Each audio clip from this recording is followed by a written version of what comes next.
Tengan todos muy buenas tardes, bienvenidos a esta nueva actividad que ha sido programada por las y los estudiantes de análisis de la arquitectura prehispánica bajo la coordinación del doctor Danilo Cayén. Hemos visto en las sesiones anteriores toda una trayectoria del preclásico de las culturas originarias de Mesoamérica. Pasamos por conocer el clásico de esa gran cultura maya y por supuesto también hemos transitado por el posclásico. Fue en la última sesión que tuvimos antes de la Semana Santa, donde Carlos Morales nos habló de los mayas quejaches, esos grupos dispersos que quedaron en el Petén después de que desapareció la gran cultura maya. Y también vimos el análisis que nos hizo Vera Tischler sobre la antropología forense. Indudablemente, pues nos cuesta imaginar desde nuestra perspectiva actual cuál eran las creencias y costumbres que en su momento tenía las culturas de Mesoamérica y cómo uno se pone a pensar, para ellos era muy natural cómo hacían que se deformara el cráneo de los niños. Solo de pensarlo, pues a uno en esta época le da escalofríos, qué sufrimiento, cómo llorarían los niños y también, según la cultura de ellos, cómo utilizaban los restos humanos, calaveras y esqueletos dentro de la propia arquitectura.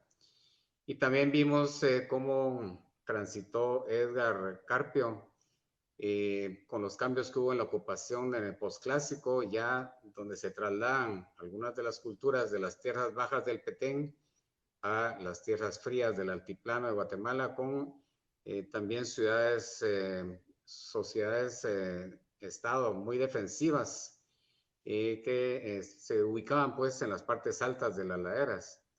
Y pues tenemos mucho que aprender de esas grandes culturas de Mesoamérica.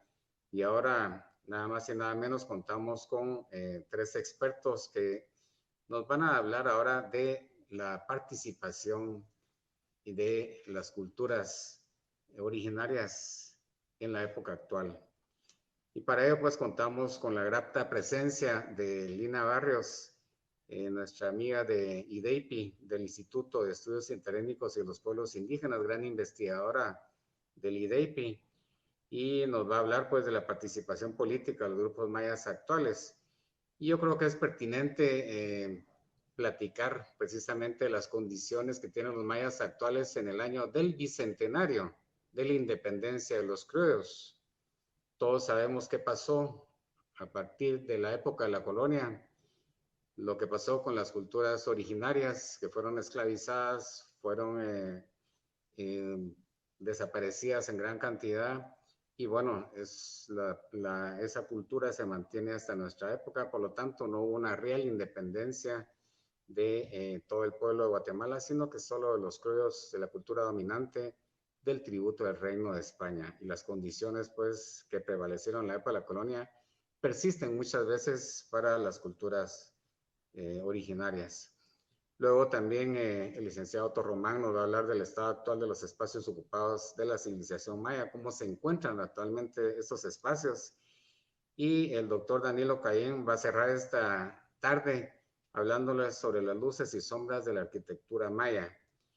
Indudablemente tenemos mucho que aprender de esos grandes arquitectos mayas, el manejo del espacio urbanístico, los espacios abiertos, esa transición inmediata que se hacía del dentro hacia afuera, que miraban realmente el espacio como un ser vivo, el fuego como elemento central de los espacios interiores, es decir, el manejo del espacio, el manejo del urbanismo nos ha dejado una gran lección, pero también tenemos mucho que aprender de cómo esas grandes ciudades, por qué desaparecieron esas grandes ciudades, y una de las teorías es que deforestaron los bosques por estar haciendo la producción de cal para producir esas grandes ciudades y eso agotó el agua. En fin, es una de las teorías que existe. También tenemos que aprender efectivamente de cómo debe hacerse el manejo de los recursos naturales. En fin, tenemos cosas muy positivas que aprender de esas grandes culturas y por supuesto tenemos que, como arquitectos, sobre todo que estamos dentro de esta asignatura, ver hacia atrás, ver al interior de nuestros ancestros, de lo que tenemos en Guatemala, para proyectar la arquitectura del futuro y efectivamente ver dónde ha habido una buena reinterpretación de la arquitectura maya en alguna arquitectura contemporánea, dado que no solo se trata de colocar el arco maya, que es lo que muchos hacen, y con eso dicen que ya hay una arquitectura neomaya, pues en la época contemporánea.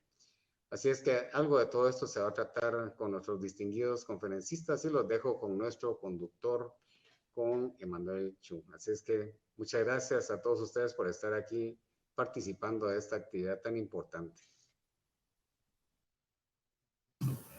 Muchas gracias, arquitecto Carlos Valladares. A continuación, damos inicio a nuestra conferencia de la cultura maya actual, una visión antropológica, impartida por los alumnos y estudiantes del curso de análisis de la arquitectura prehispánica, dirigida por el docente, el doctor arquitecto Danilo Cayén. Para comenzar, vamos a dar paso a nuestro siguiente panelista, que es el licenciado Otto Román, con el tema Estado actual de los espacios ocupados por la civilización maya. El licenciado Otto Rodrigo Román de León, licenciado en Arqueología de la Escuela de Historia de la Universidad de San Carlos de Guatemala, ha sido director administrador del Parque Nacional Tikal, Petén, por parte de la Dirección General del Patrimonio Cultural y Natural del Ministerio de Cultura y Deportes. Trabajó como investigador y codirector en los proyectos arqueológicos realizados en monumentos culturales Ahuacateca y Ceibal, así como en la región de Petén, dirigidos por el doctor Tekashi Inumata de la Universidad de Arizona, Estados Unidos. Arqueólogo encargado de la restauración en el proyecto de conservación de la Acrópolis Norte de Tikal.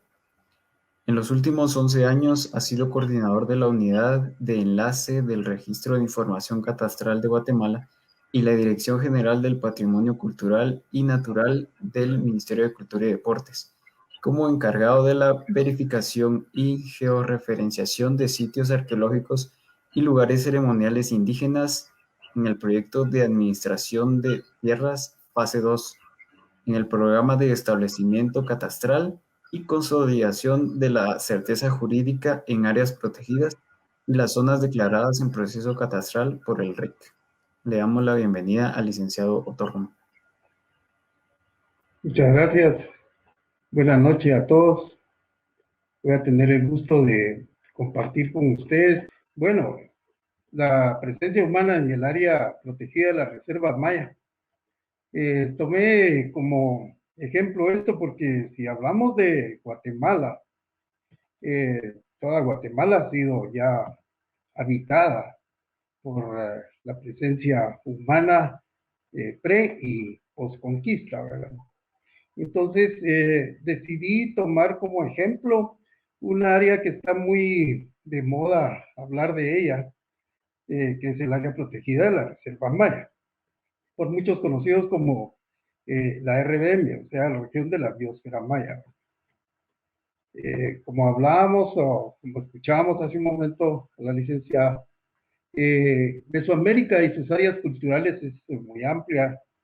Y pues vamos a hablar básicamente del área verde y un segmento de ella ubicado en la parte norte de Guatemala, que colinda con México, ¿verdad?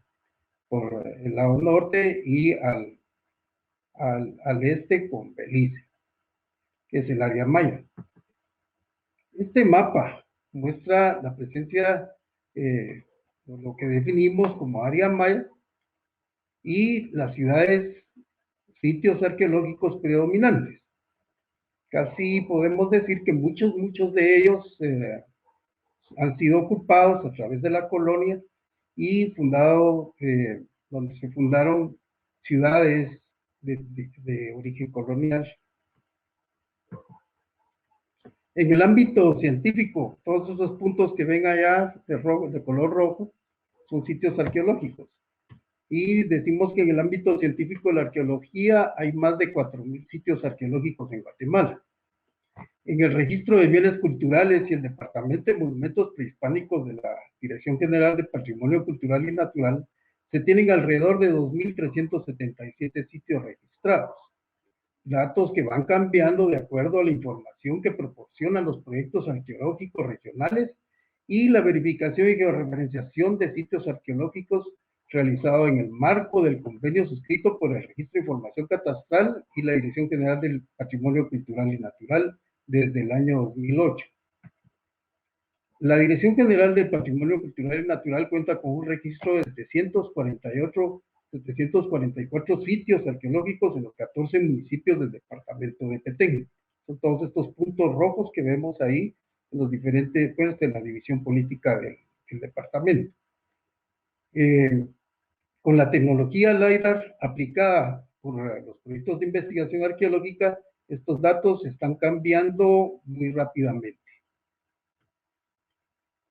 Hablando propiamente de la Reserva Maya en el norte de Petén, creada en el decreto 590, con categoría de reserva de la biosfera maya, representa la quinta parte del territorio nacional, con más de 2 millones de hectáreas.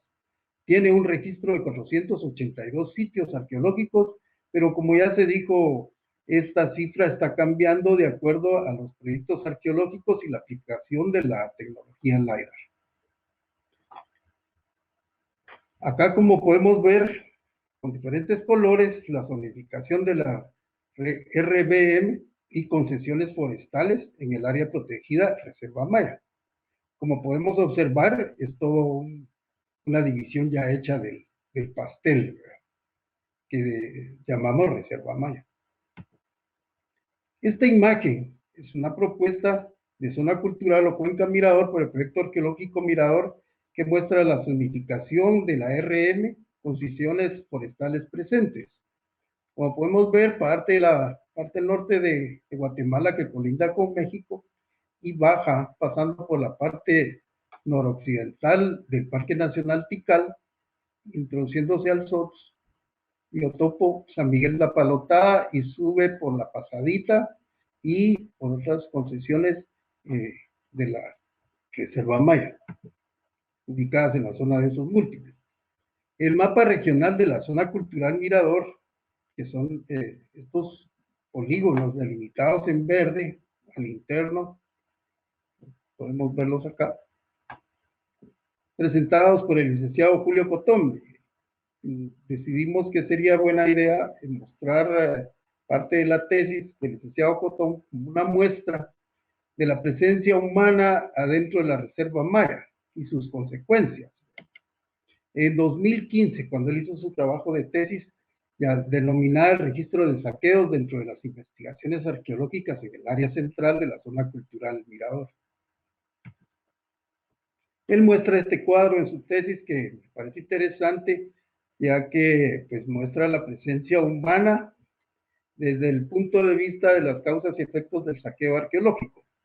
Dentro de ellas, por supuesto, el comprador o coleccionista, el intermediario y el saqueador que hace el trabajo mismo de campo. Esto pues como parte de las causas, la escasez de trabajo, pobreza, la demanda en el mercado negro, tanto por coleccionistas nacionales como extranjeros, y por supuesto la obtención rápida de recursos económicos. El saqueo arqueológico se da lugar a través de estas causas. Por supuesto pueden haber otras más, ¿verdad?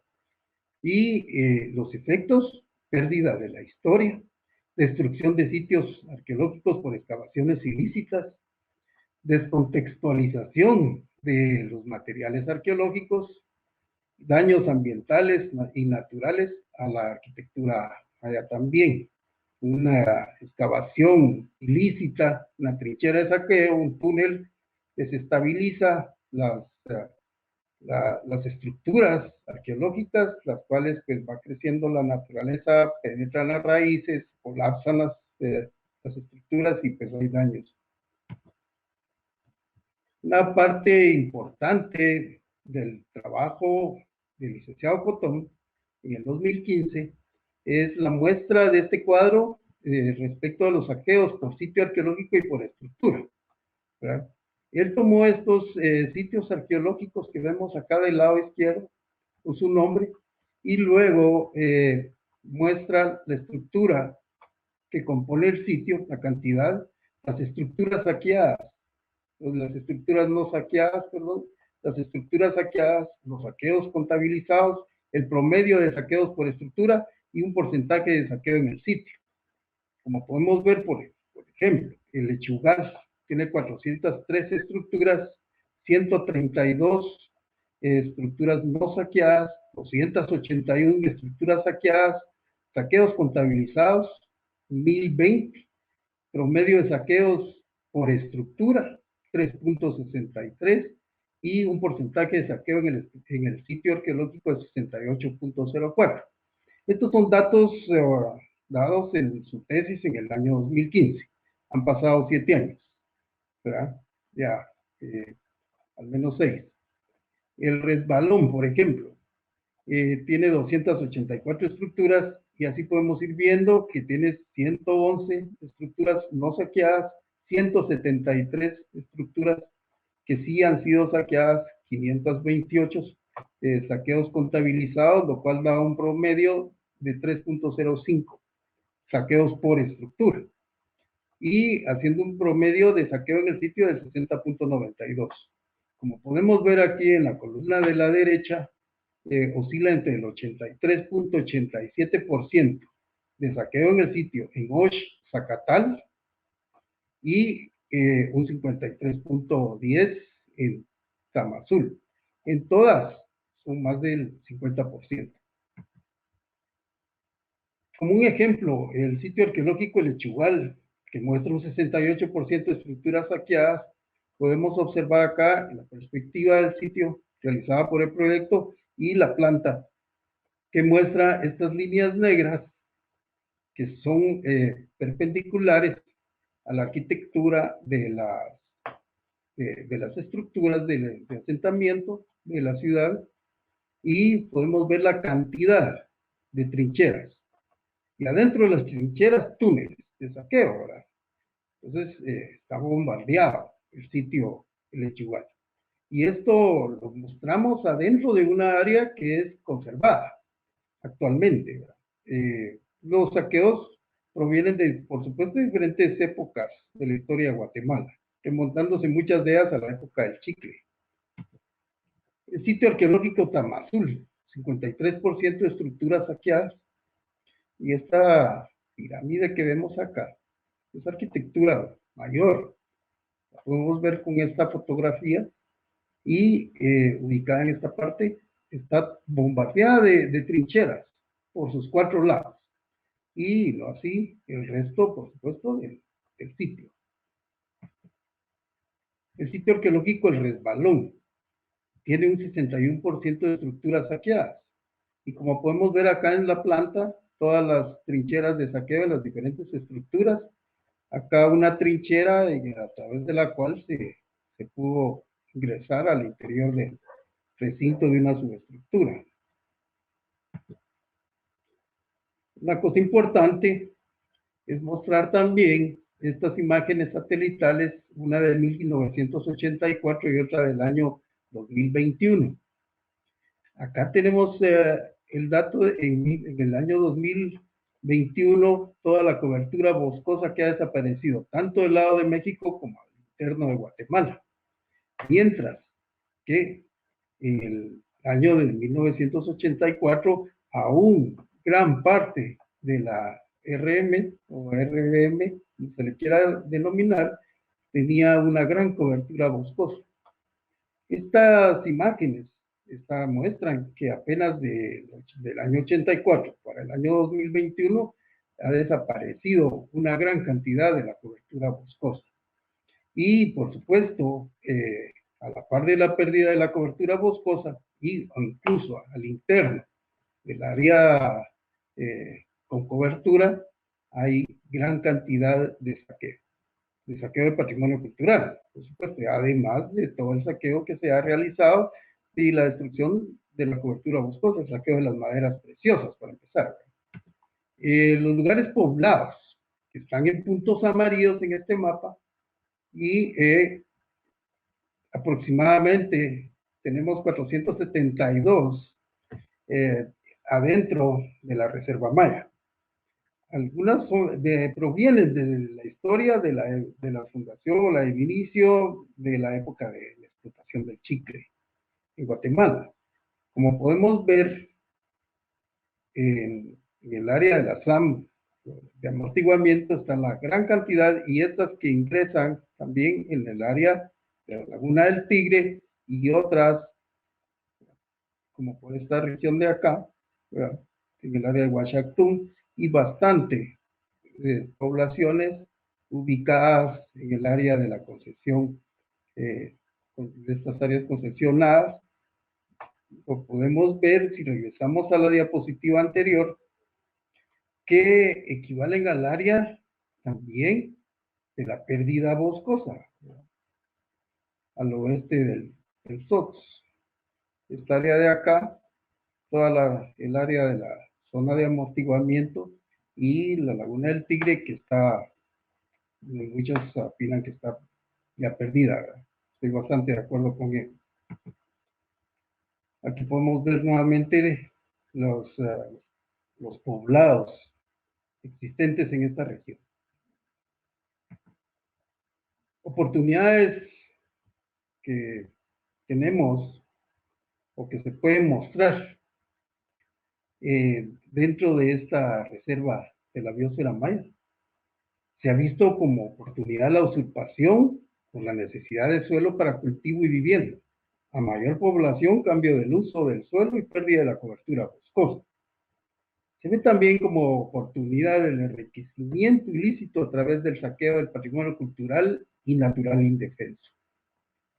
La depredación del patrimonio cultural y natural promovido por coleccionistas extranjeros y nacionales. Actividades ilícitas, narcoganadería, rutas para tráfico de personas, droga, extracción de maderas preciosas sin ningún permiso, contrabando de productos para el mercado local proveniente de México y viceversa. Estas son oportunidades que se han visto, ¿verdad?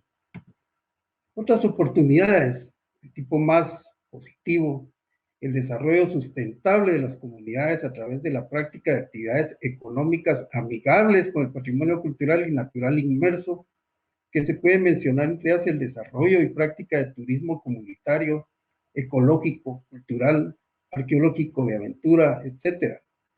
Actividades forestales que conserven el medio ambiente y respeten las categorías de manejo establecidas. Realizar proyectos de investigación y consolidación y restauración arqueológica. También llevar a cabo proyectos de investigación biológica y conservación del medio ambiente. De los retos y responsabilidades que podamos ver, entre tantos, que las instituciones de gobierno y civiles involucradas se apeguen al plan maestro para que no sea una letra muerta, que se asigne mayor presupuesto nacional a las instituciones que tienen la responsabilidad del cuidado y protección del patrimonio cultural y natural, así como al control y vigilancia para reprimir las actividades ilícitas de cualquier orden, que se propicie y apoye el desarrollo sustentable de las comunidades que están legalmente establecidas, que el Estado de Guatemala y comunidades locales apoyen y participen en iniciativas de actividades sustentables que atiendan a la conservación del medio ambiente y el patrimonio cultural en la Reserva Maya. Otros retos también y responsabilidades que tenemos puede ser también la revisión de la delimitación geográfica de la zonificación del área protegida Reserva Maya y las concesiones forestales. Esta demarcación que puede darse de las áreas protegidas que no lo están y continuar con las que ya se iniciaron, lo que incidirá en su protección y manejo adecuado. De igual manera, las concesiones. Así se sabe en dónde se está parado, ¿verdad?, a la hora de realizar el trabajo concesionado, principalmente de la madera. Las áreas demarcadas, por ejemplo, que se tienen en la RBM, el Parque Nacional Tikal, la cual ya cuenta con toda una monumentación a su alrededor, la Laguna del Tigre, que se ha realizado más o menos el 80%, Mirador Río Azul, que también ya tiene un buen porcentaje avanzado, la Sierra de Lacandón, que no se logró ya que los comunitarios existentes allá no lo han permitido. Se necesita hacer también el fortalecimiento y capacitación de las instituciones y comunidades presentes. Por aquí me voy quedando de acuerdo al tiempo y pues muchas gracias por su atención. Cualquier observación o incluso comunicación que quieran tener con mi persona, pues ahí está, Otto Rodrigo Román, mi correo electrónico @gmail.com. Muchas gracias por su atención. Muchas gracias, licenciado. Tenemos una pregunta que dice así. ¿Considera usted que el dar a conocer los datos del LIDAR, donde se muestren los sitios arqueológicos de una forma real o en toda su magnitud, podrían impactarlos con más saqueos, destrucción e impacto ambiental en estos sitios registrados por esta metodología científica? Bien, yo diría que es un arma de dos filos, pero no dejemos de ver que estos sitios arqueológicos de Guatemala y de la Reserva Maya, al igual que de muchísimas de las áreas protegidas, ya fueron saqueados, la mayoría de ellos. Entonces, nosotros podemos ver en las imágenes LiDAR la presencia de las mismas excavaciones ilícitas, por lo cual considero que la tecnología debe ser utilizada, por supuesto.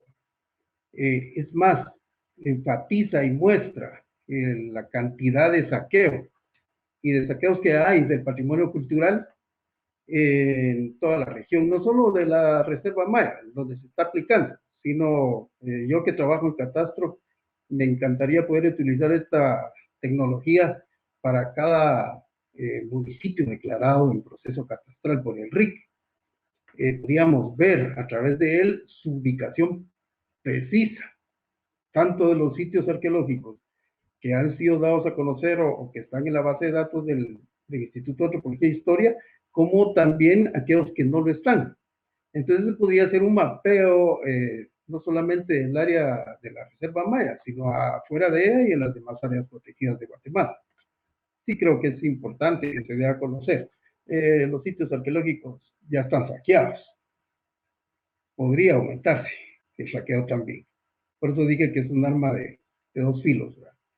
Pero considero que es más positiva que negativa. Muchas gracias. No sé si hay alguna otra. Otra pregunta, dice, ¿existe algún método diferente al que ha mencionado que sea igual o más efectivo para evitar los saqueos?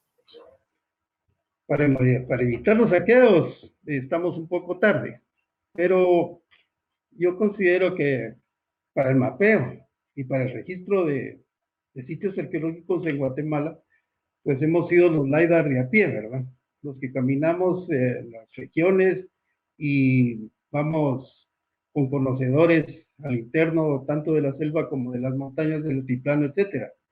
El tema es que se puede utilizar, por supuesto, drones, fotogrametría, imágenes satelitales, la tecnología LiDAR. Hay toda una gama de metodologías que se han utilizado. La última en uso actual y pues y usada por los proyectos más arqueológicos más grandes de Guatemala o con el mejor presupuesto, llamémosle así, han sido utilizadas al interno, digamos, de las áreas protegidas. Algunas de ellas, no solamente en la RBM, también en las áreas protegidas del sur de Petén, con Takeshi no Mata, se hicieron algunos trabajos también de reconocimientos y de tecnología utilizada también por Japón en esa región y dio resultados y ha dado resultados impresionantes. Y les digo, ya solamente con la fotogrametría que se tenga de Guatemala o imágenes satelitales, el actual uso de la tierra, donde ha desaparecido la cobertura boscosa, imagínense ustedes, se puede visualizar perfectamente los grupos mayores de arquitectura, de los patrones de asentamiento de las ciudades mayas en casi toda la República de Guatemala, donde la cobertura boscosa ya no está. Le agradecemos de manera atenta al licenciado Otto Román. Damos por finalizada su intervención. Bien. Y Gracias nuevamente. bueno, les agradecemos a cada una de las personas que nos han acompañado a lo largo de estas semanas. Le agradecemos especialmente a los expositores del día de hoy, a la licenciada Lina Barrios, al licenciado Otto Román y a nuestro docente, el doctor arquitecto Danilo Cayén. Por hoy damos concluida esta sesión y agradecemos a todos por su participación y por sus preguntas. Muchísimas gracias y pasen una buena noche. Feliz noche a todos y gracias por participar. Feliz noche, arquitecto.